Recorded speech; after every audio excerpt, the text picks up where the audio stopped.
بلیدہ زامران کے بارڈر پر تیل کے کاروباری افراد نے بلیدہ نوبت میں نام نکالنے کے خلاف یوسی دربلی کے چیئرمین رحمت اللہ زامرانی اور صغیر اسکانی کی سربراہی میں تربت پریس کلب کے سامنے احتجاجی مظاہرہ کیا۔ یوسی چیئرمین اور دیگر نے خطاب کرتے ہوئے کہا کہ زامران کے 680 میں سے 271 ناموں کو نکال کر بلیک لسٹ کیا گیا ہے۔ ہم نے گزشتہ روز ضلع انتظامیہ کے دفتر کے سامنے احتجاج ریکارڈ کیا اور ہمیں یقین دہانی کی گئی، لیکن تاحال عمل درآمد نہیں ہوا۔ اس موقع پر صغیر اسکانی نے وش نیوز سے گفتگو کرتے ہوئے کہا کہ میں علاقے ہمیں ٹوکنانی مسئلہ کی بوتا ماں 2 چکرہ بلکہ 3 چکرہ ماں ملتا گنگوں ڈپٹی کمشنر صاحبہ میر عبدالعزیز اسکانی سربراہی اور ڈپٹی کمشنر صاحبہ مارا ہمیں امید و آسرہ داتا کہ شمع علاقے نام کے استاں انعام در کنک بھی نباں اور یک جنون مسئلہ اگر در کرتگاں گوڑا مشاں واپس ایڈ کنا پادا میر صاحب سربراہی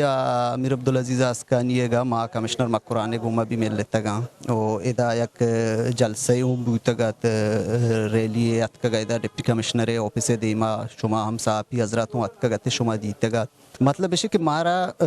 ہر ٹیم با ہمیں جھوٹا تسلی دیا بوتا کہ شما جنون مسئلہ مال کنا مسئلہ یارا پورا ماں آئی بھی میں نام کا شتگا نوبتا نہیں تو کا تقریباً 4 لسٹ آتکا کہ میں یک نام بھی گوننا بوتا میں علاقہ کے ہستے ماں پٹی سر بارڈر پٹی سر نندو کے مردوں میں اور میں روزگار ذریعہ بوتا ہو صرف ہمیں یک بارڈر بوتا کہ ایک ٹوکنی بوتا ہمیں ٹوکنی ذریعہ ہوتی گزر بسر کرتا پدا میں مسئلہ حل کنگ نبی انو ماں علاقہ نشتگی میں علاقہ ادا ڈسٹکا کو کنیکشن ارہ تو سمجھو نیستے پرچہ کہ میں